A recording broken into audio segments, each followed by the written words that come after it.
여러분은 황혼의 나이에도 첫사랑에 대한 감정으로 가슴이 뛸 수 있다는 걸 믿으시나요? 사랑이란 감정은 나이와 상관없이 설렘과 행복, 그리고 때로는 큰 상처를 남기기도 한다고 생각합니다. 25년 만에 만난 첫사랑의 눈빛은 여전히 따뜻했습니다. 그의 미소는 시간을 거슬러 제 마음을 흔들었고, 55세의 제 심장은 스물 때처럼 뛰기 시작했어요. 하지만 제가 몰랐던 것은 이 재회가 제 인생을 완전히 뒤바꿔 놓을 운명의 시작이라는 사실이었습니다. 이야기를 시작하기 전 지금 바로 구독과 좋아요, 알림 설정을 눌러주시면 앞으로도 이런 진솔한 이야기로 찾아뵙겠습니다. 댓글로 여러분의 생각이나 비슷한 경험이 있으시다면 나눠주세요. 서로의 이야기가 누군가에겐 큰 위로가 될 수 있으니까요. 그럼 이제 제 첫사랑에 대한 이야기와 그 충격적인 결말을 말씀드리도록 하겠습니다. 제 이름은 윤서진입니다. 부산 해운대에서 작은 카페를 운영하며 조용하고 평범한 삶을 살아가던 55세의 여성입니다. 남편과의 사별 후 15년. 저는 혼자서 딸 다연이를 키우며 카페를 운영해 왔습니다. 남편은 갑작스러운 심장마비로 제 곁을 떠났고, 그 후로 제 삶은 딸과 카페가 전부였죠. 사랑이란 감정은 제 인생에서 이미 지나간 페이지라고 생각했습니다. 하지만 운명은 때로 우리가 예상치 못한 방향으로 흘러가기 마련이죠. 봄바람이 살랑이던 어느 날, 제 카페 바다향기의 리뉴얼 오픈 행사가 있었습니다. 10년간 운영해오던 카페를 새 단장하여 다시 시작하는 날이었죠. 꽃향기 가득한 그날, 저는 손님들을 맞이하느라 분주했습니다. 오랜 단골 손님들과 새로운 얼굴들이 카페를 가득 채웠고, 모두가 새롭게 바뀐 인테리어와 메뉴에 감탄했어요. 그때였습니다. 카페 문이 열리고 한 남자가 들어왔어요. 순간 제 시선이 그에게 고정되었습니다. 낯익은 눈빛, 여전히 따뜻한 미소. 25년 전 제 청춘의 한 페이지를 완전히 장악했던 그 사람, 정민수였습니다. 서진 씨, 맞죠? 그의 목소리는 제 기억 속에 있던 것과 똑같았습니다. 부드럽고 깊은, 그리고 어딘가 마음을 설레게 하는 그런 목소리였죠. 저는 무슨 말을 해야 할지 몰랐어요. 25년 전 그는 저를 떠났습니다. 아무런 설명도, 제대로 된 이별 인사도 없이요. 민수 씨, 오랜만이네요. 제 목소리가 떨렸습니다. 그 순간 제 머릿속에는 대학교 3학년, 함께 걸었던 부산 광안리 해변의 기억이 선명하게 떠올랐어요. 그때 우리는 미래를 꿈꾸던 젊은 연인이었습니다. 하지만 그는 가난을 이유로 저를 떠났죠. 커피 한 잔 대접해도 될까요? 새로운 시작을 축하하고 싶어서요. 그의 말에 저는 겨우 고개를 끄덕였습니다. 가슴 한쪽이 아팠지만 동시에 이상한 설렘도 느껴졌어요. 어쩌면 이것이 성숙한 중년의 사랑인지도 모르겠다 싶었습니다. 아픔과 그리움이 공존하는 그런 복잡한 감정 말이에요. 카페 한쪽 조용한 테라스로 자리를 옮겼습니다. 해운대 바다가 내려다 보이는 그곳에서 우리는 25년이라는 세월을 뛰어넘어 이야기를 나누기 시작했어요. 서진 씨는 여전히 아름다우시네요. 시간이 이렇게 흘렀는데도. 그의 말에 제 얼굴이 붉어졌습니다. 나이 50이 넘은 제가 이렇게 소녀처럼 가슴이 뛰다니 정말 우스운 일이었죠. 하지만 그의 눈빛은 진심으로 보였습니다. 그는 여전히 매력적이었어요. 오히려 세월이 더해준 깊이가 느껴졌습니다. 대학 시절 수줍던 청년은 이제 자신감 넘치는 중년 남성이 되어 있었죠. 민수 씨는 지금 어떻게 지내세요? 제 질문에 그는 자신의 이야기를 들려주었습니다. 부산 일대에서 중고차 매장을 운영한다고 했어요.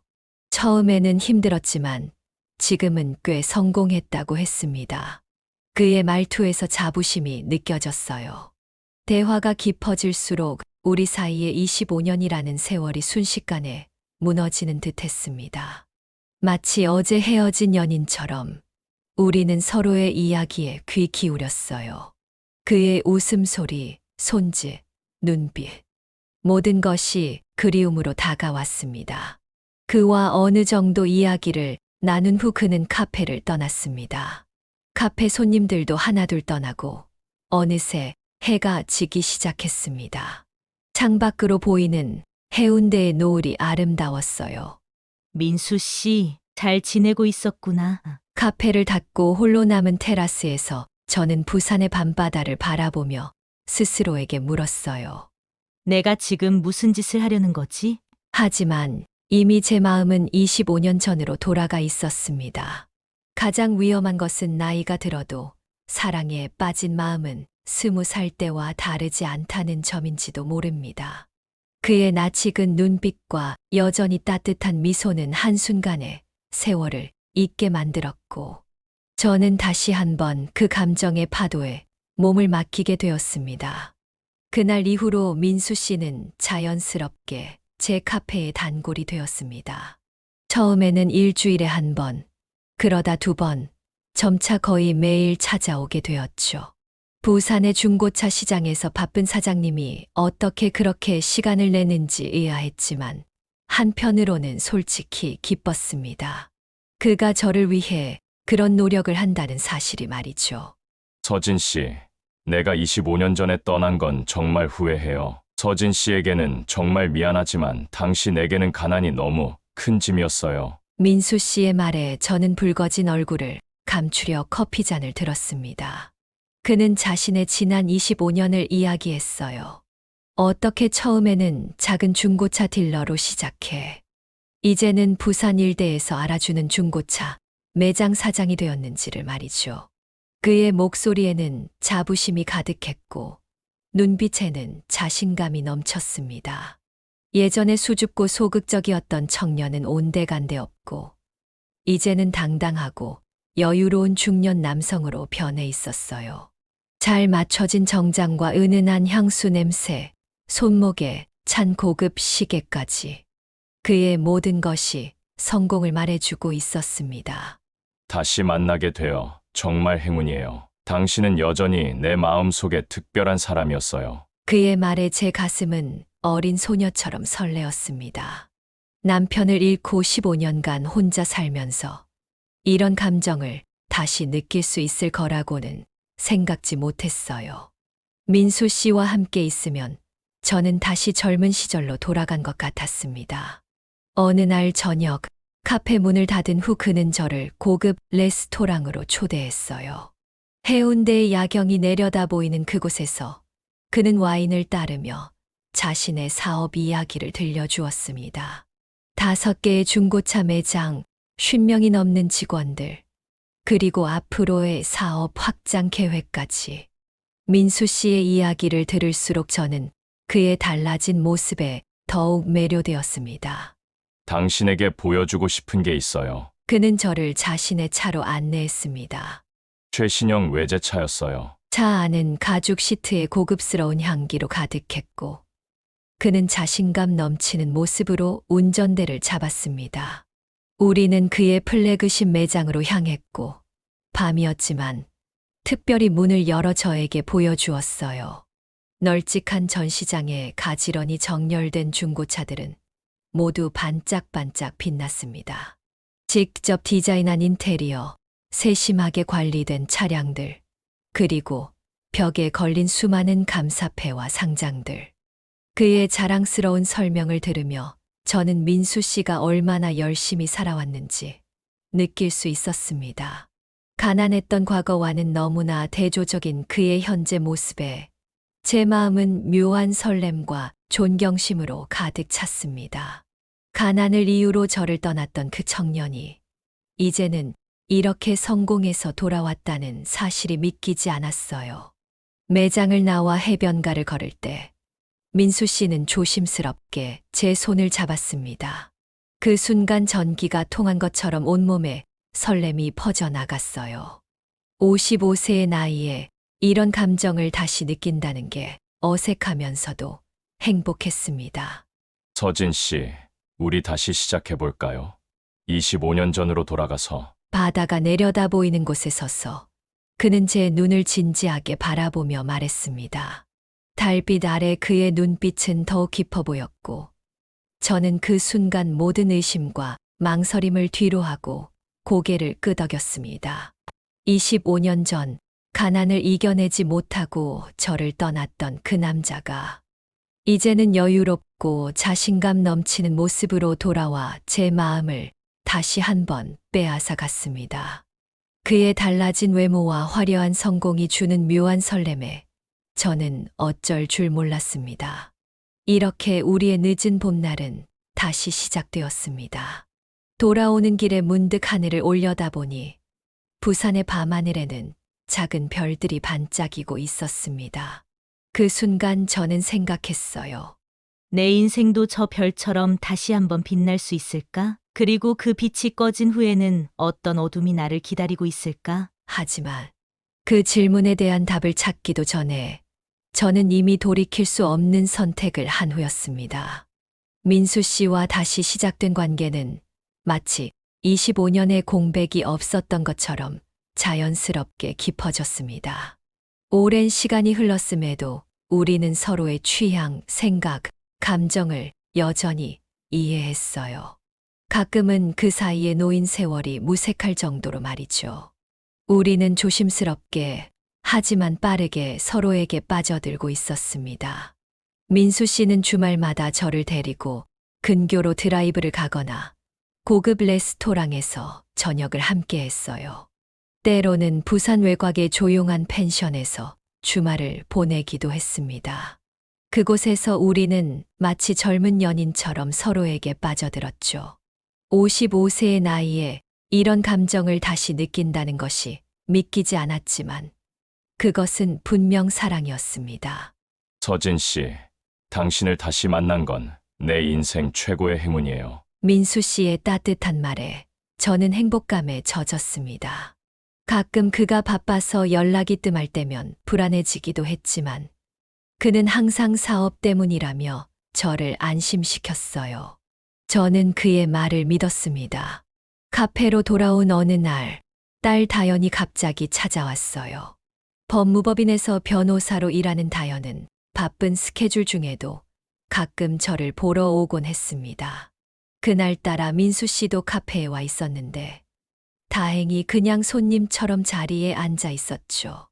엄마, 요즘 뭔가 달라졌어요. 옷도 화려하게 입고, 화장도 신경 쓰시고.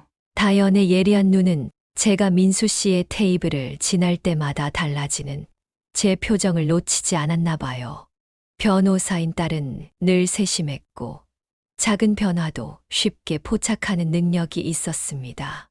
저는 당황했지만 최대한 태연하게 대답했어요.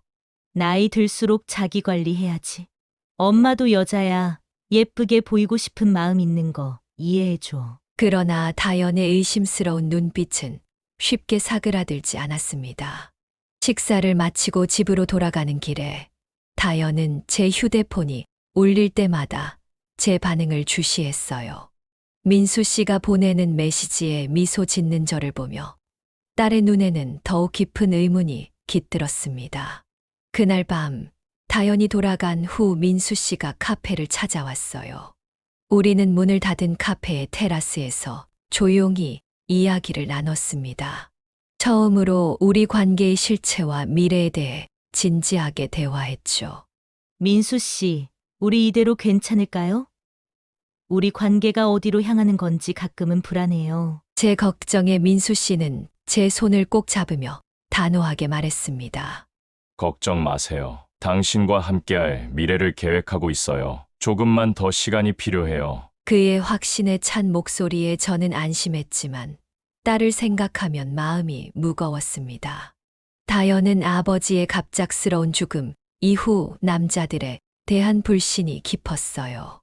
어머니인 제가 늦은 나이에 사랑에 빠지는 것을 어떻게 받아들일지 걱정되었습니다. 다음 날부터 저는 더욱 조심했습니다. 하지만 사랑에 빠진 여자의 변화를 감추기란 쉽지 않았어요. 새로운 옷을 사입고 머리 스타일을 바꾸고 화장도 더 신경 써서 했습니다.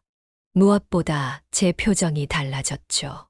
오랜만에 찾아온 사랑의 기쁨이 얼굴에 그대로 드러났습니다. 주말에 다연이 다시 찾아왔을 때 그녀는 제 휴대폰이 울리자 예상치 못한 질문을 던졌습니다. 엄마, 혹시 누구 만나고 계세요? 남자친구라도 생긴 거예요? 저는 머뭇거리다가 솔직하게 대답하려 했지만 모든 걸 다 말할 수는 없었습니다. 아니, 그냥 오랜 친구를 다시 만나게 됐어. 너무 깊게 생각하지 마. 다연은 고개를 갸웃거리며 더 이상 묻지 않았지만 그녀의 눈에는 여전히 의심이 남아 있었습니다. 변호사인 딸은 단서를 모으고 상황을 분석하는데 익숙했죠. 저는 언젠가는 모든 진실을 딸에게 말해야 한다는 것을 알고 있었지만 아직은 때가 아니라고 생각했습니다. 그렇게 몇 주가 더 지나는 동안 저와 민수 씨의 관계는 더욱 깊어졌고 다연의 의심도 점점 커져갔습니다.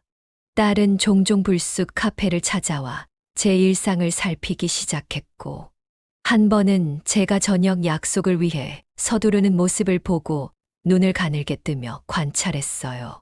제 마음은 행복과 걱정 사이에서 갈등했습니다. 한편으로는 오랜만에 찾아온 사랑의 설렘에 가슴이 뛰었지만 다른 한편으로는 딸과의 관계가 흔들릴까 두려웠습니다. 하지만 그 무엇도 민수 씨를 향한 제 마음을 막을 수는 없었어요. 운명이란 참 아이러니하죠. 25년 전 그가 저를 떠났을 때 멈춰선 제 인생의 시계가 이제 와서야 다시 움직이기 시작한 것 같았으니까요. 하지만 그것이 행복으로 향하는 시계 바늘인지 아니면 또 다른 아픔을 향해 가는 것인지는 그때 제가 알 수 없었습니다. 어느 화창한 봄날 아침 카페를 열기 위해 준비하던 중 갑자기 심한 어지럼증이 찾아왔습니다. 처음에는 단순한 피로로 생각했지만 바닥에 쓰러질 뻔했고 온몸에 식은땀이 흘렀어요. 직원들이 놀라서 저를 부축했지만 곧 심한 구토가 이어졌습니다. 결국 카페 오픈을 매니저에게 맡기고 병원으로 향했어요. 몸이 이상해진 지 얼마나 되셨나요? 의사의 질문에 저는 약 2주 정도 되었다고 답했습니다. 아침마다 메스꺼움이 있었지만 나이 탓으로 생각했죠. 의사는 제 증상을 듣고 기본적인 검사를 진행했습니다. 그리고 얼마 후 놀라운 결과를 들고 돌아왔어요. 윤서진님, 검사 결과를 보니 임신하신 것 같습니다. 의사의 말에 저는 귀를 의심했습니다. 55세의 나이에 임신이라니 말도 안 되는 소리였어요. 하지만 의사는 진지한 표정으로 설명을 이어갔습니다. 고령 임신은 드물지만 폐경기 직전에 가끔 발생할 수 있습니다. 추가 검사를 통해 정확히 확인해 봐야 할 것 같아요. 제 머릿속은 혼란스러웠습니다. 기쁨인지 공포인지 놀라움인지 구분할 수 없는 감정들이 뒤섞였어요. 55세의 임신이라니 이것이 축복인지 재앙인지 판단할 수 없었습니다. 병실에 누워 창밖을 바라보며 생각에 잠겼어요. 민수 씨에게 이 소식을 어떻게 전해야 할지, 그는 기뻐할지 아니면 당황할지, 그리고 무엇보다 제 딸 다연은 어떤 반응을 보일까요? 늦은 나이에 임신이 얼마나 위험한지, 그리고 이 상황이 얼마나 비현실적인지를 생각하면 두려움이 밀려왔습니다. 그날 저녁 민수 씨에게 연락했습니다. 목소리가 떨렸지만 최대한 담담하게 병원에 있다고 말했어요. 그는 즉시 달려왔고 병실 문을 열고 들어오는 순간 저는 그의 눈을 바로 볼 수 없었습니다. 서진 씨, 무슨 일이에요? 갑자기 병원에 있다고 해서 놀랐어요. 민수 씨의 걱정스러운 목소리에 저는 진실을 말하기로 했습니다. 임신 가능성이 있다는 의사의 말, 그리고 추가 검사를 기다리고 있다는 것까지요. 제 말을 들은 민수 씨의 얼굴에는 놀라움과 함께 복잡한 감정이 스쳐 지나갔습니다. 잠시 침묵이 흐른 후 그는 제 손을 꼭 잡았어요. 걱정하지 마세요. 내가 책임질게요. 우리 함께 새로운 시작을 할 수 있어요. 그의 확신에 찬 목소리에 저는 안도감과 함께 눈물이 흘렀습니다. 어쩌면 이것이 25년 전에 이루지 못했던 우리의 인연이 다시 맺어지는 운명적인 순간일지도 모른다는 생각이 들었어요. 다음 날 추가 검사가 이어졌고 며칠 후 결과가 나왔습니다. 의사는 웃으며 제게 축하 인사를 건넸어요. 정말로 임신이 확실하다는 거였죠. 고령 임신이라 위험 요소가 많지만 정기적인 검진과 주의를 기울이면 충분히 가능하다고 했습니다. 제 마음은 복잡했어요. 기쁨과 두려움, 설렘과 불안이 뒤섞인 감정이었습니다. 하지만 민수 씨의 지지와 사랑이 저를 지탱해 주었어요. 그는 매일 병원을 찾아왔고 제게 꽃을 가져다 주며 모든 것이 잘 될 거라고 안심시켰습니다. 퇴원 후 저는 카페 운영을 부매니저에게 맡기고 집에서 휴식을 취했어요. 그리고 드디어 딸 다연에게 모든 것을 말하기로 결심했습니다. 민수 씨와의 관계, 그리고 임신 소식까지. 엄마, 정말이요? 그 나이에 임신이라니. 다연의 눈에는 충격과 걱정이 가득했지만 딸아이의 눈빛에는 여전히 어머니를 향한 사랑이 깃들어 있었습니다. 비록 걱정과 실망이 섞여 있었지만 그 사랑이 더 컸나 봐요. 엄마, 정말로 이 아이를 가질 생각이에요? 그리고 그 남자, 믿을 수 있어요? 딸의 조심스러운 질문에 저는 망설임 없이 대답했습니다. 응. 비록 늦은 나이지만 이 아이는 기적이야. 민수 씨도 행복해하고 있어. 다연은 한숨을 쉬며 창밖을 바라봤어요. 그녀의 얼굴에는 여전히 의심의 그림자가 있었지만 저는 민수 씨에 대한 믿음이 더 강했습니다. 우리는 오랜 대화 끝에 서로를 이해하려 노력했고 다연은 비록 완전히 납득하지는 못했지만 저의 결정을 존중해 주기로 했어요. 그날 밤 민수 씨는 제게 작은 선물 상자를 건넸습니다. 그 안에는 아기 신발 모양의 골드 펜던트가 들어 있었어요. 그의 따뜻한 배려에 저는 눈물이 났습니다. 55세의 나이에 찾아온 새로운 시작. 이것이 정말 현실인지 꿈인지 가끔 혼란스러웠지만 민수 씨의 존재는 제게 큰 위안이 되었습니다. 우리 함께 새 출발을 해요. 내가 평생 당신과 아이를 책임질게요. 그의 말에 저는 모든 불안과 두려움을 뒤로하고 고개를 끄덕였습니다. 민수 씨와 함께라면 이 늦은 봄의 선물을 행복하게 맞이할 수 있을 것 같았어요. 55세의 나이에 찾아온 예상치 못한 임신은 제 인생의 새로운 전환점이 되었고, 저는 민수 씨와 함께 새로운 인생을 시작할 수 있다는 기대에 마음을 다잡았습니다. 카페를 다시 운영하기 시작한 지 며칠이 지났습니다. 임신 소식으로 기쁘고 설레면서도 55세의 나이에 아이를 갖는다는 것에 대한 불안함이 공존했지만 민수 씨의 지지 덕분에 하루하루를 견뎌내고 있었어요. 오후의 평화로운 시간, 카페 문이 열리고 한 여성이 들어왔습니다. 40대 후반으로 보이는 그녀는 우아한 옷차림과 고급스러운 가방을 든 세련된 모습이었어요. 처음에는 그냥 손님인 줄 알았습니다. 하지만 그녀는 제 이름을 불렀어요. 윤서진 씨 맞으신가요? 저는 놀라며 고개를 끄덕였습니다. 이 낯선 여성이 어떻게 제 이름을 알고 있는 걸까요? 그녀는 자리에 앉아달라는 제 권유를 받아들이며 조용히 테이블에 앉았습니다. 제 소개가 늦었네요. 강은주라고 합니다. 정민수의 아내죠. 그 순간 저는 얼음물을 뒤집어 쓴 것 같았어요. 민수 씨의 아내라고요? 그는 독신이라고 했는데 손이 떨리기 시작했지만 겨우 침착함을 유지하며 그녀를 응대했습니다. 은주 씨는 우아한 동작으로 차를 한 모금 마시더니 서서히 충격적인 이야기를 풀어놓기 시작했어요.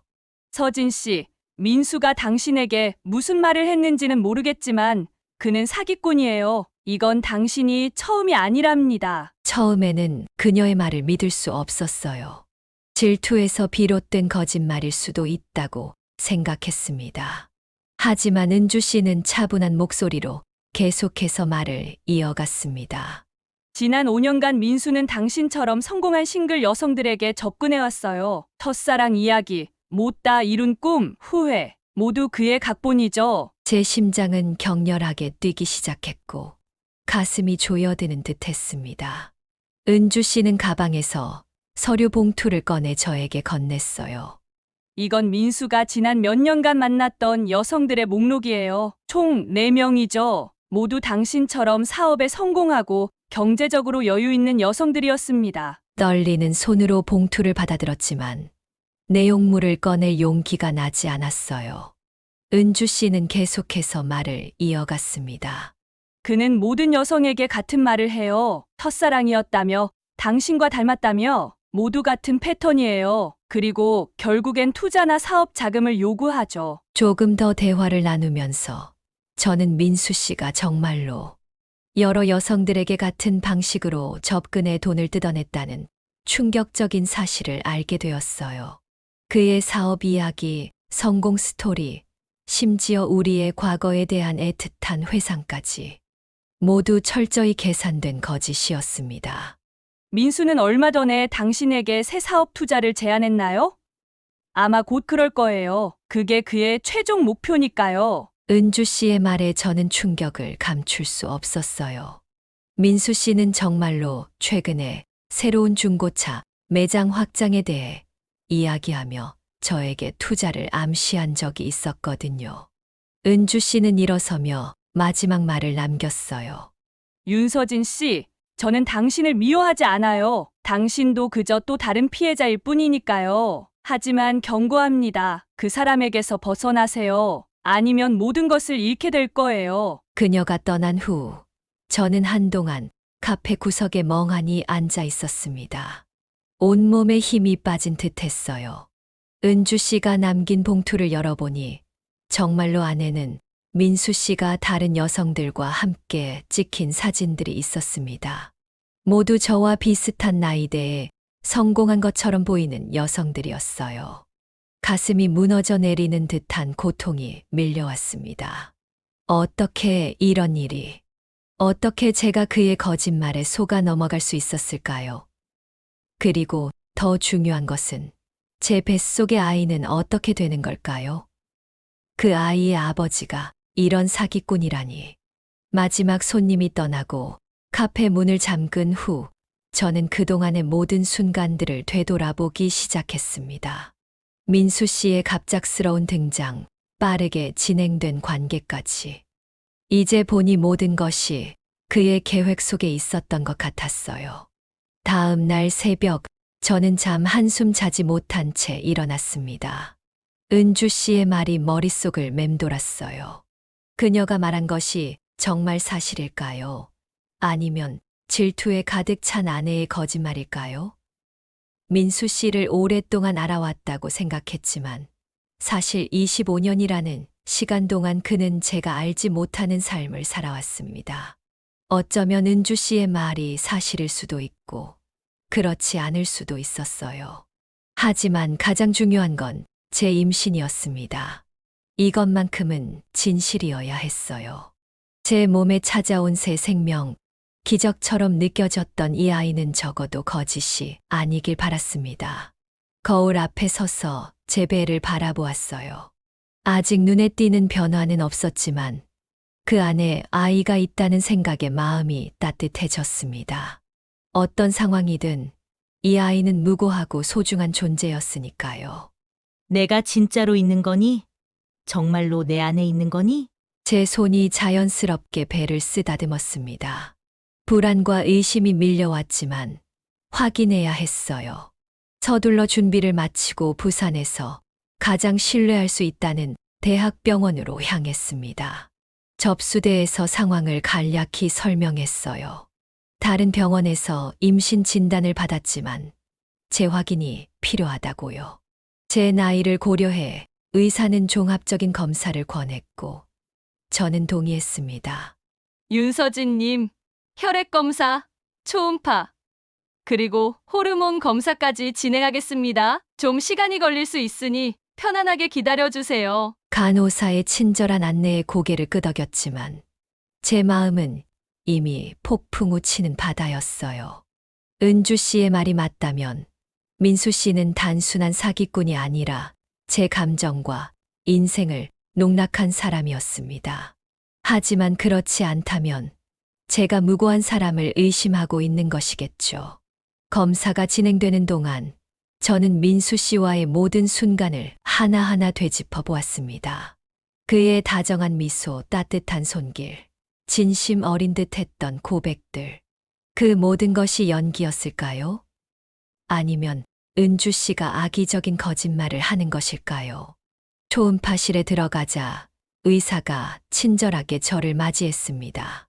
그의 표정에서는 아무것도 읽을 수 없었어요. 차가운 제리배에 닿는 순간 심장이 빠르게 뛰기 시작했습니다. 모니터를 응시하며 작은 생명의 징후를 찾으려 했지만 의사의 얼굴은 점점 심각해졌어요. 임신한 것 같지는 않습니다. 그 말을 듣는 순간 제 가슴 한 구석이 무너져 내렸습니다. 아직 확실한 검사 결과가 나온 것은 아니었지만 초음파상으로는 임신의 징후가 보이지 않는다고 했어요. 추가 검사 결과를 기다리는 동안 병원 복도를 걸으며 생각했습니다. 만약 임신이 아니라면 민수 씨는 정말 은주 씨의 말처럼 사기꾼일까요? 그렇다면 왜 저에게 거짓 임신을 믿게 했을까요? 그의 목적은 무엇이었을까요? 마침내 의사가 결과지를 들고 진료실로 돌아왔습니다. 그의 표정은 진지했고 목소리는 차분했어요. 윤서진님, 검사 결과를 말씀드리겠습니다.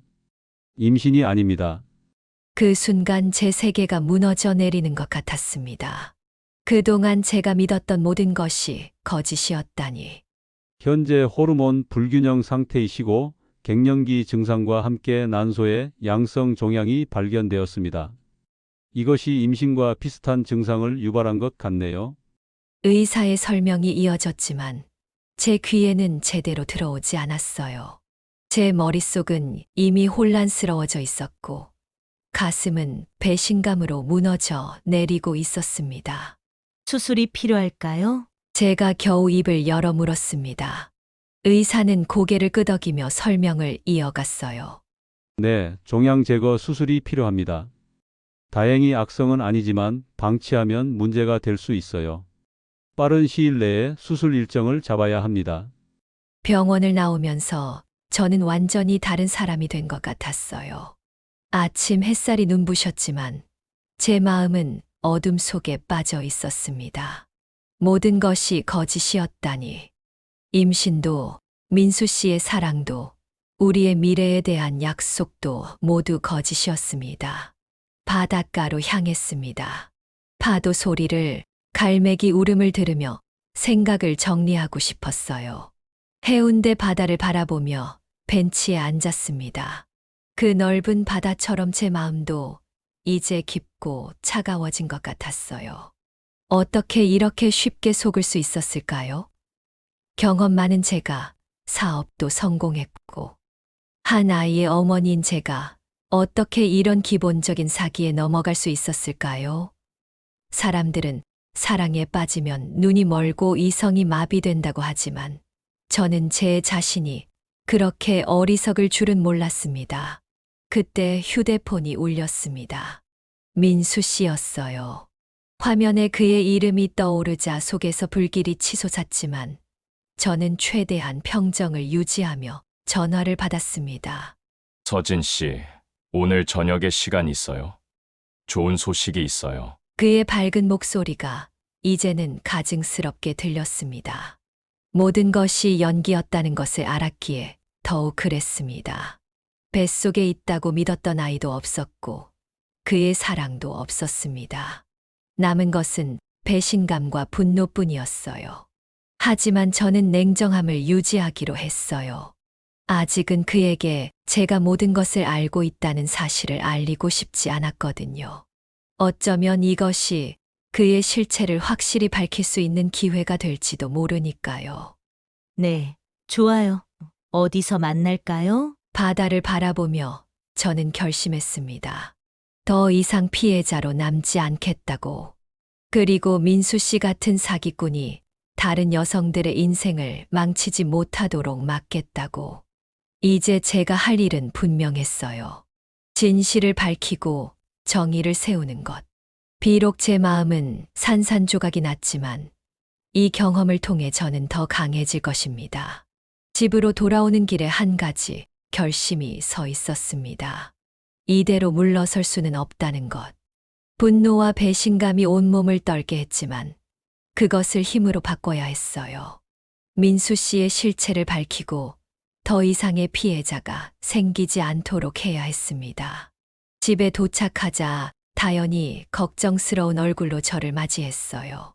하루 종일 연락이 안 된다며 걱정했다고 했습니다. 소파에 앉아 딸에게 모든 것을 털어놓았어요. 병원 검사 결과 임신이 아니라는 사실, 그리고 민수 씨가 사기꾼일 가능성까지. 엄마, 제가 도울게요. 혼자 이런 일을 감당하면 안 돼요. 다연의 결연한 목소리에 마음이 조금 편안해졌습니다. 법무법인에서 일하는 딸은 이런 상황에 대처하는 방법을 알고 있었어요. 그녀는 잠시 생각하더니 전화기를 들었습니다. 제가 아는 분이 있어요. 오지훈 씨라고 강력계 형사 출신 분 계세요. 이런 사건에 경험이 많으실 거예요. 다음 날 오후 우리는 다연이 소개해준 오지훈 씨를 만났습니다. 50대 중반의 그는 날카로운 눈빛을 가진 사람이었어요. 우리의 이야기를 듣고 그는 고개를 끄덕였습니다. 이런 수법은 꽤 흔합니다. 경제적으로 안정된 중년 여성을 타깃으로 하는 사기꾼들이 많아요. 하지만 이렇게 체계적이고 감정적인 접근을 하는 경우는 드물죠. 지훈 씨는 민수에 대한 기본적인 조사부터 시작했습니다. 그의 사업체, 과거 이력, 그리고 다른 피해자가 있는지까지 확인하기로 했어요. 며칠 후 지훈 씨는 충격적인 정보를 가지고 왔습니다. 정민수 씨는 실제로 중고차 사업을 하고 있지만 규모는 그가 말한 것보다 훨씬 작습니다. 그리고 최근 몇 년간 비슷한 패턴으로 최소 3명의 여성에게 접근했다는 정보를 입수했습니다. 지훈 씨가 보여준 자료에는 민수 씨의 과거 행적이 상세하게 기록되어 있었어요. 그는 경제적으로 여유 있는 중년 여성들에게 접근해 감정적 유대를 형성한 후 사업 투자를 받아 떼먹는 수법을 사용해 왔다고 합니다. 그럼 어떻게 해야 할까요? 그냥 경찰에 신고해도 될까요? 제 질문에 지훈 씨는 고개를 저었습니다. 단순히 신고하는 것만으로는 부족합니다. 확실한 증거가 필요해요. 정민수 씨가 직접 사기 행각을 인정하는 증거가 있어야 확실히 잡을 수 있습니다. 그래서 우리는 더 대담한 계획을 세웠어요. 제가 민수 씨에게 투자할 의향이 있는 것처럼 행동하며 그의 사기 행각에 대한 자백을 이끌어내기로 했습니다. 지훈 씨는 제게 녹음기를 제공했고 다연은 법적인 부분을 검토했어요. 엄마, 너무 위험하진 않을까요? 그 사람이 뭘 할지 모르잖아요. 다연의 걱정에 지훈 씨가 안심시켰습니다.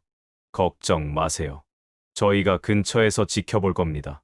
조금이라도 이상한 기미가 보이면 바로 개입할 거예요.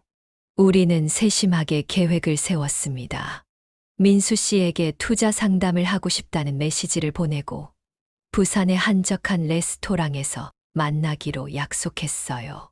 그곳은 미리 답사해 두었고 지훈 씨와 다연이 근처에서 상황을 지켜볼 수 있는 장소였습니다. 만남 당일 제 심장은 미친 듯이 뛰었습니다. 녹음기는 제 핸드백 안에 있었고 귀에는 작은 이어피스를 끼고 있었어요. 지훈 씨가 긴급 상황에 대비해 지시를 내릴 수 있도록요. 레스토랑에 도착했을 때 민수 씨는 이미 와인을 주문해 기다리고 있었습니다.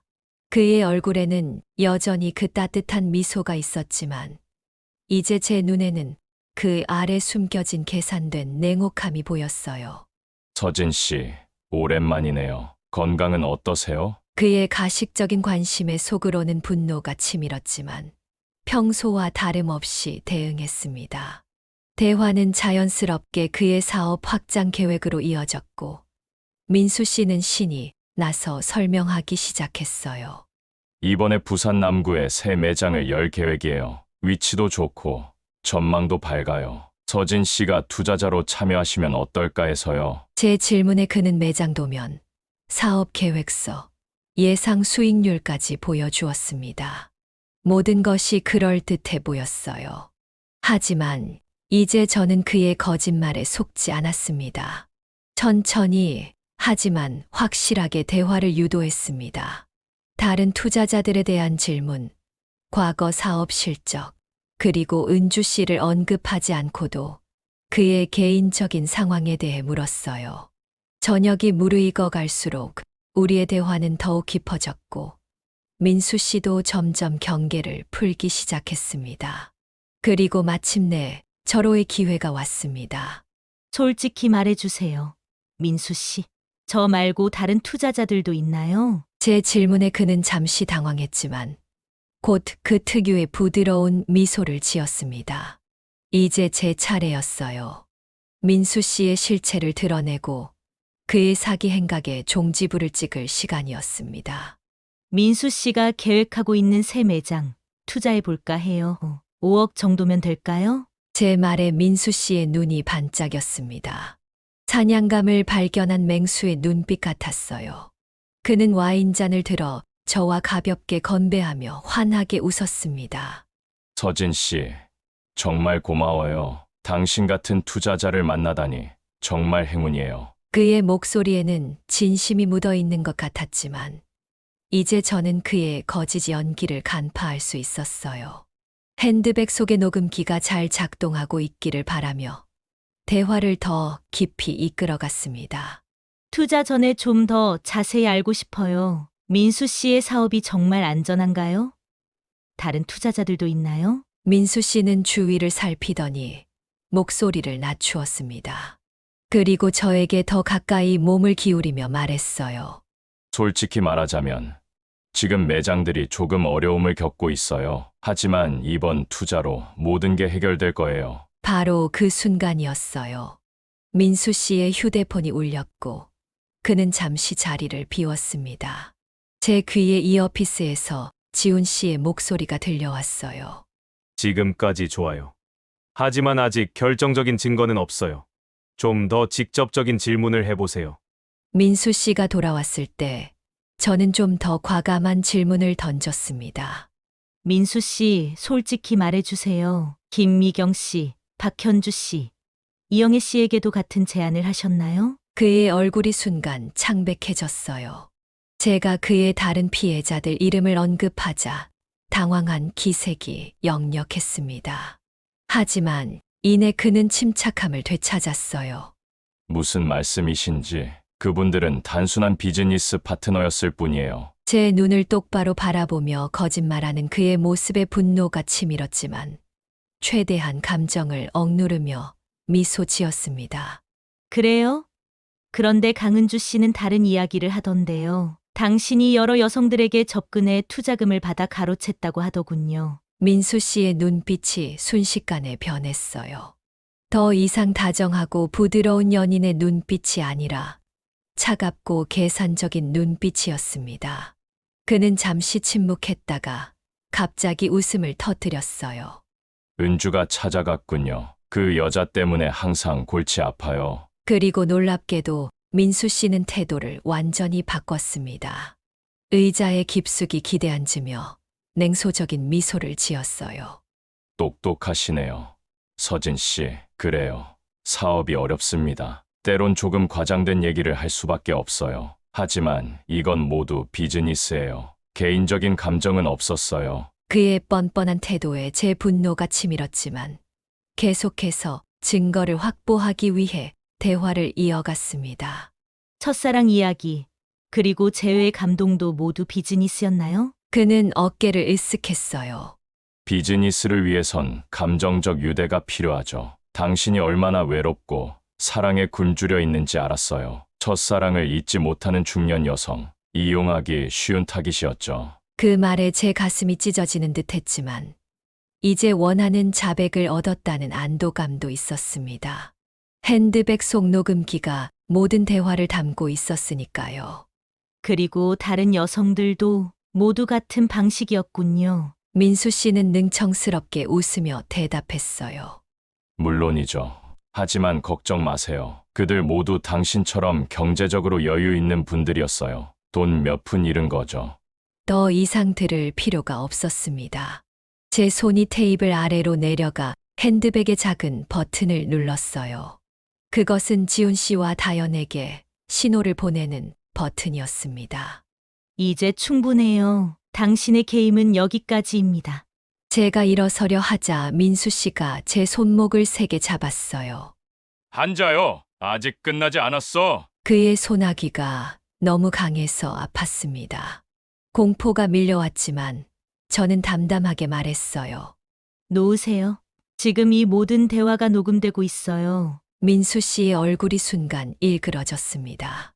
그는 주변을 둘러보았고 그 순간 레스토랑의 문이 열리며 지훈 씨와 다연 그리고 2명의 경찰관이 들어왔어요. 정민수 씨, 사기 혐의로 체포합니다. 변호사를 선임할 권리가 있으며 경찰관의 목소리가 레스토랑에 울려 퍼졌습니다. 민수 씨는 잠시 우리를 노려보다가 자리에서 벌떡 일어나 도망치려 했지만 이미 모든 출구는 봉쇄되어 있었어요. 그가 수갑을 차고 경찰차에 오르는 모습을 지켜보며 제 마음 속에는 이상한 해방감이 밀려왔습니다. 물론 아직 상처는 깊었지만 최소한 정의는 실현된 것 같았어요. 엄마, 정말 용기 있었어요. 다연이 제 어깨를 감싸 안으며 말했습니다. 지훈 씨도 다가와 안심시켜 주었어요. 이제 끝났습니다. 그 증거만 있으면 충분히 유죄를 입증할 수 있을 겁니다. 집으로 돌아오는 길, 창밖으로 부산의 밤바다가 보였습니다. 바다는 여전히 그 자리에 있었고 파도는 변함없이 밀려왔어요. 저도 이 시련을 넘어 계속 살아갈 것입니다. 다른 사람들이 더 이상 같은 상처를 받지 않도록 제 경험이 교훈이 되기를 바라면서요. 민수의 체포 이후 일상으로 돌아가는 것은 생각보다 훨씬 어려웠습니다. 비록 정의는 실현되었지만 제 마음 속에 남은 상처는 쉽게 아물지 않았어요. 몸은 카페에 있어도 마음은 멀리 떠나 있는 날들이 계속되었습니다. 손님들에게 미소 지으며 커피를 건네고 일상적인 대화를 나누면서도 내면의 공허함은 채워지지 않았어요. 매일 아침 카페 문을 열고 매일 저녁 문을 닫는 단순한 일과 속에서 저는 제 자신을 다시 찾으려 노력했습니다. 카페 한 구석, 바다가 내려다 보이는 창가 자리는 제 명상 공간이 되었어요. 거기서 저는 종종 책을 읽거나 그냥 바다를 바라보며 생각에 잠기곤 했습니다. 서진 씨, 괜찮으세요? 단골 손님의 따뜻한 물음에 저는 미소 지었습니다. 모두들 제 안색이 좋지 않다고, 너무 무리하지 말라고 걱정해 주었어요. 그들은 제가 무슨 일을 겪었는지 정확히 알지 못했지만 뭔가 큰 상처가 있다는 것을 느꼈나 봅니다. 네, 괜찮아요. 그저 인생의 새로운 페이지를 넘기는 중이랍니다. 그렇게 말하면서도 때로는 문득 민수 씨의 얼굴이 떠올라 가슴이 조여오곤 했어요. 사랑이라 믿었던 그 감정이 모두 거짓이었다는 현실을 받아들이는 것은 쉽지 않았습니다. 특히 그가 법정에서 저를 바라보던 차가운 눈빛을 잊을 수 없었어요. 그 눈빛에는 사랑은커녕 인간적인 감정조차 담겨 있지 않았습니다. 다연은 거의 매일 카페에 들러 저를 살폈어요. 바쁜 와중에도 딸은 항상 엄마를 먼저 생각했고 그 마음이 저를 지탱해 주었습니다. 엄마, 오늘은 좀 어때요? 난소 종양 수술 후 회복은 잘 될까요? 수술 후 회복 과정도 쉽지 않았습니다. 육체적 통증보다 더 견디기 힘든 것은 정신적 상처였어요. 어쩌면 제 인생에서 가장 큰 실수를 했다는 자책감, 그리고 다시는 누구도 믿지 못할 것 같은 두려움이 저를 괴롭혔습니다. 어느 날 오후, 비가 부슬부슬 내리는 날이었어요. 카페엔 손님이 거의 없었고, 저는 창가에 앉아 빗방울이 유리창을 타고 흐르는 모습을 바라보고 있었습니다. 그때 문득 깨달았어요. 제가 이렇게 상처받고 무너진 것은 제 자신을 제대로 사랑하지 못했기 때문이라는 것을. 25년 만에 찾아온 첫사랑에 너무 쉽게 빠져든 것은 제 내면에 채워지지 않은 공허함이 있었기 때문이었습니다. 남편을 잃고 혼자 살아가면서 딸을 키우고 사업을 일구며 바쁘게 살았지만 정작 제 자신은 돌보지 못했던 거예요. 이제는 나 자신을 사랑해야 할 때인가 봐. 작은 소리로 중얼거리며 처음으로 마음 깊은 곳에서 평화가 느껴졌습니다. 타인에게서 사랑과 인정을 구하기보다 스스로를 존중하고 사랑하는 법을 배워야 한다는 깨달음이었어요. 그날부터 저는 조금씩 변하기 시작했습니다. 아침에 일어나 거울을 보며 미소 짓는 연습, 하루에 한 가지씩 자신에게 감사한 일 찾기, 작은 취미 시작하기, 스스로를 위한 작은 의식들이었어요. 카페 한쪽 벽에는 책장을 새로 만들었습니다. 자기계발서, 여행 에세이 시집, 제가 읽고 싶었던 책들로 채웠어요. 손님들이 자유롭게 책을 읽을 수도 있었지만 사실 그건 저를 위한 공간이었습니다. 틈틈이 책을 읽으며 제 내면의 목소리에 귀 기울이는 시간을 가졌어요. 커피 한 잔과 좋은 책, 그리고 바다가 보이는 창가 자리, 이게 내 행복이야. 스스로에게 말하면서 제 입가에 미소가 번졌습니다. 더 이상 허상을 쫓지 않기로 했어요. 55세의 나이에 찾아온 사랑이 거짓이었다고 해서 제 인생 전체가 무의미해지는 것은 아니었으니까요. 매일 저녁 카페 문을 닫은 후에는 해변을 따라 걷는 습관을 들였습니다. 파도 소리를 들으며 걷다 보면 마음이 차분해지고 생각이 정리되었어요. 어떤 날은 눈물이 나기도 했고, 어떤 날은 웃음이 나기도 했습니다. 그 모든 감정을 있는 그대로 받아들이며 저는 천천히 치유되어 갔어요. 서진 씨, 혼자 걷기 좋은 날이죠? 어느 저녁 해변을 걷던 중 익숙한 목소리가 들렸습니다. 뒤돌아보니 지훈 씨가 서 있었어요. 그는 가끔 카페에 들러 커피를 마시곤 했는데 그날은 우연히 해변에서 마주친 것 같았습니다. 네, 정말 좋은 저녁이에요. 바다가 참 평화롭네요. 함께 걸으며 잠시 대화를 나눴는데 지훈 씨의 차분한 존재감이 묘하게 위로가 되었습니다. 그는 민수 씨 사건 이후로도 종종 저를 살펴보곤 했지만 결코 부담스럽게 굴지 않았어요. 그저 조용히 지켜봐 주는 것만으로도 든든했습니다.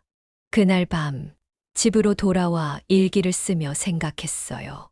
아직도 상처는 있지만 이제는 그 상처와 함께 살아가는 법을 배우고 있다고. 타인의 사랑을 갈구하기보다 스스로를 더 사랑하는 법을 배우고 있다고.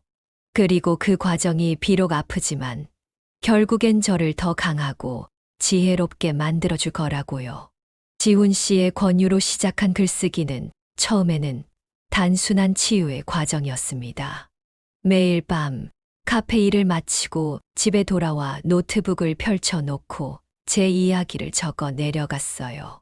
처음에는 누군가에게 보여주기 위해서가 아니라 제 자신을 위한 작업이었습니다. 모든 감정, 상처, 그리고 깨달음을 솔직하게 풀어내면서 스스로를 더 깊이 이해하게 되었어요. 서진 씨, 이 글 정말 좋은데요. 출판해보는 건 어떨까요? 몇 달 후 제 원고를 읽어본 지훈 씨의 제안에 저는 망설였습니다. 그것은 너무 사적인 이야기였고 아직 완전히 치유되지 않은 상처를 드러내는 일이기도 했으니까요. 하지만 지훈 씨의 진심 어린 격려와 다연의 지지 덕분에 용기를 냈습니다. 엄마, 당신의 이야기가 비슷한 경험을 한 다른 여성들에게 희망이 될 수 있어요. 다연의 말이 제 마음을 움직였습니다. 제 상처와 회복의 과정이 누군가에게 작은 위로가 될 수 있다면 그것은 충분히 의미 있는 일이었어요. 그렇게 저는 책 출판을 결심했습니다. 첫사랑이라는 이름의 함정이라는 제목으로 출간된 제 책은 예상보다 많은 관심을 받았어요. 중년의 감정적 취약함을 노린 사기 사건을 솔직하게 다루면서도 그 경험을 통해 진정한 자아를 찾아가는 여정을 담담하게 그려냈기 때문이었죠. 특히 비슷한 경험을 한 여성들에게 큰 공감을 얻었습니다. 출판사 편집자는 제 원고를 읽고 눈물을 흘렸다고 했어요. 처음엔 믿기지 않았지만 책이 출간된 후 받은 독자들의 편지를 보면서 제 이야기가 정말로 많은 이들에게 울림을 준다는 것을 알게 되었습니다. 윤서진님, 당신의 책을 읽고 용기를 얻었어요. 저도 비슷한 경험을 했지만 아무에게도 말하지 못했거든요. 이런 메시지를 받을 때마다 제 상처가 헛되지 않았다는 생각이 들었어요. 아픔을 통해 성장하고 그 경험을 나눔으로써 다른 이들을 도울 수 있다는 사실이 저에게 새로운 삶의 의미를 부여했습니다. 책이 어느 정도 알려지게 되면서 강연 요청도 들어왔어요. 처음에는 많은 사람들 앞에서 제 이야기를 하는 것이 두려웠지만 한 명이라도 제 경험을 통해 위로받고 힘을 얻을 수 있다면 의미가 있다고 생각했습니다. 첫 강연은 지역 도서관에서 열렸어요. 준비한 원고를 읽으려 했지만 막상 청중들의 진지한 눈빛을 마주하니 원고는 필요 없었습니다. 그저 제 마음을 솔직하게 열고 이야기했어요. 제가 겪은 사기는 단순한 금전적 손실이 아니었습니다. 그것은 제 감정, 자존감, 그리고 신뢰를 모두 앗아갔어요. 하지만 그 아픔을 통해 저는 제 자신을 더 깊이 이해하게 되었습니다. 강연이 끝난 후 한 중년 여성이 다가와 저를 꼭 안아주었어요. 그녀도 비슷한 경험을 했고 제 이야기를 듣고 처음으로 자신이 혼자가 아니라는 것을 느꼈다고 했습니다. 그 순간 저는 알았어요. 제 상처를 드러내는 것이 얼마나 큰 힘이 될 수 있는지를. 책 출간과 강연 활동을 하면서 저는 점점 더 제 자신을 발견해 나갔습니다. 제가 좋아하는 것, 소중히 여기는 가치, 그리고 앞으로의 삶에서 이루고 싶은 목표들을 명확하게 정립해 나갔어요. 이것은 그저 상처에서 회복되는 것을 넘어 진정한 자아를 찾아가는 여정이었습니다. 카페 한쪽에 작은 북카페 공간을 마련했어요. 제 책과 함께 자기 성찰과 치유에 관한 다양한 책들을 비치했습니다. 그곳은 단순한 책 읽는 공간을 넘어 비슷한 경험을 한 사람들이 모여 이야기를 나누는 작은 커뮤니티가 되어갔어요. 서진 씨의 카페가 이제는 단순한 카페가 아니라 마음의 쉼터가 되었네요. 지훈 씨의 말처럼 바다 향기, 카페는 이제 해운대에서 마음의 치유와 위로를 찾는 이들의 아지트가 되었습니다. 때로는 소규모 독서 모임이 열리기도 하고 때로는 상처 치유를 위한 대화 모임이 열리기도 했어요. 출판사에서는 두 번째 책을 제안했습니다. 첫 번째 책이 제 개인적인 경험을 중심으로 했다면 두 번째 책은 비슷한 상처를 가진 여러 여성들의 이야기를 모아 더 폭넓은 시각을 제시하는 내용이었어요. 그들의 상처와 회복, 그리고 성장 과정을 담은 책이었습니다. 책을 쓰면서 저는 제 자신뿐만 아니라 다른 이들의 내면도 더 깊이 이해하게 되었어요. 우리는 모두 각자의 상처를 안고 살아가지만 그 상처를 인정하고 함께 나눌 때 비로소 진정한 치유가 시작된다는 것을 깨달았습니다. 그리고 무엇보다 이 모든 과정을 통해 저는 진정한 제 자신을 발견했어요. 더 이상 타인의 인정이나 사랑에 의존하지 않고 스스로의 가치를 알고 소중히 여기는 법을 배웠습니다. 상처가 아닌 그 상처를 통해 얻은 지혜와 강함으로 저를 정의하게 되었어요. 사건이 완전히 마무리된 지 3년이 지났습니다. 이제 저는 60대 초반의 나이가 되었고, 바다 향기, 카페는 해운대에서 가장 사랑받는 공간 중 하나로 자리 잡았어요. 2권의 책은 여전히 많은 이들에게 읽히고 있었고, 때로는 전국 각지에서 강연 요청도 받았습니다. 아침 일찍 카페 문을 열고 바다를 바라보며 하루를 시작하는 것이 저의 일상이 되었어요. 창문을 활짝 열면 바다 향기가 카페 안으로 밀려 들어옵니다. 그 순간의 평화로움과 만족감은 그 어떤 화려한 성공이나 부와도 바꿀 수 없는 것이었죠. 오늘도 바다가 참 아름답네요. 서진 씨. 지훈 씨의 목소리에 고개를 돌리면 그가 따뜻한 미소를 지으며 서 있었습니다. 그는 이제 제 삶의 든든한 동반자가 되었어요. 결혼이라는 형식적인 틀은 없었지만 우리는 서로의 존재만으로도 충분히 행복했습니다. 여행 준비는 다 되셨나요? 제주도는 이 계절이 정말 아름답대요. 다음 주에 우리는 제주도로 작은 여행을 떠날 예정이었어요. 큰 계획 없이 그저 바다를 보고 맛있는 것을 먹고 여유롭게 시간을 보내기 위한 여행이었습니다. 과거의 저였다면 이런 소소한 행복에 만족하지 못했을지도 모릅니다. 하지만 이제는 삶의 작은 순간들이 얼마나 소중한지 알게 되었어요. 카페에는 여전히 다양한 손님들이 찾아왔습니다. 책을 읽는 대학생, 데이트를 즐기는 연인들, 그리고 때로는 제 책을 읽고 찾아오는 중년 여성들까지 모두에게 따뜻한 커피와 함께 미소를 건네는 것이 저의 일상이었어요.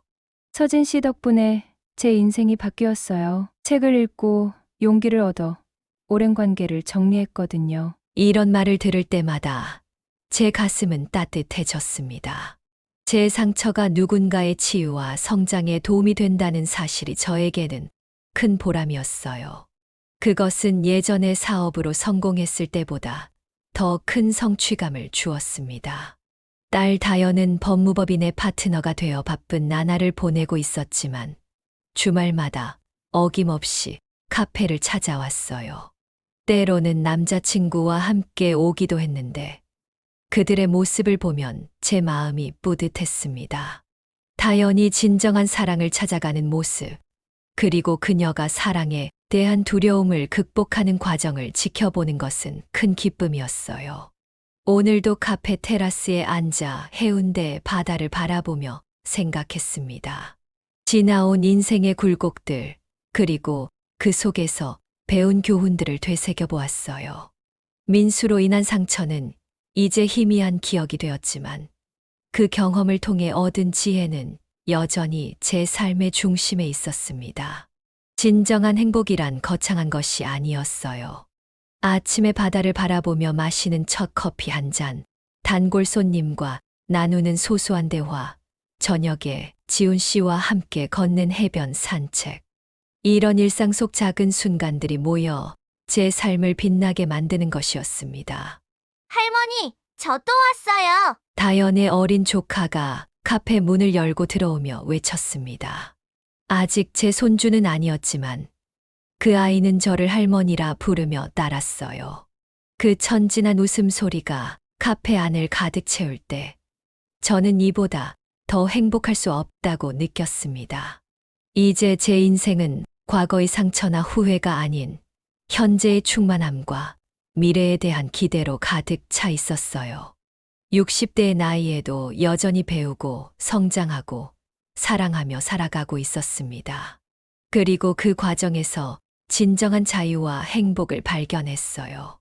해가 지기 시작하자 카페 창문을 통해 들어오는 노을빛이 공간을 황금빛으로 물들였습니다. 그 빛 속에서 저는 미소 지었어요. 인생은 끝없는 여정이고 저는 이제 그 여정을 두려움 없이 있는 그대로 받아들이며 살아갈 수 있게 되었으니까요. 오늘의 이야기는 여기서 마치겠습니다. 여러분의 인생에도 이런 깨달음의 순간이 찾아오길 바랍니다. 상처는 우리를 약하게 만들지 않고 오히려 더 강하고 현명하게 만들어준다는 것을 기억하세요. 제 이야기가 여러분에게 작은 위로와 용기가 되었기를 바랍니다. 여러분의 응원이 저에게 큰 힘이 됩니다. 지금 바로 구독과 좋아요, 알림 설정을 눌러주시면 앞으로도 이런 진솔한 이야기로 찾아뵙겠습니다. 댓글로 여러분의 생각이나 비슷한 경험이 있으시다면 나눠주세요. 서로의 이야기가 누군가에겐 큰 위로가 될 수 있으니까요. 다음 이야기에서 또 뵙겠습니다. 지금까지 인생의 후반부를 이야기하다. 지혜 사연이었습니다. 끝까지 들어주셔서 진심으로 감사합니다.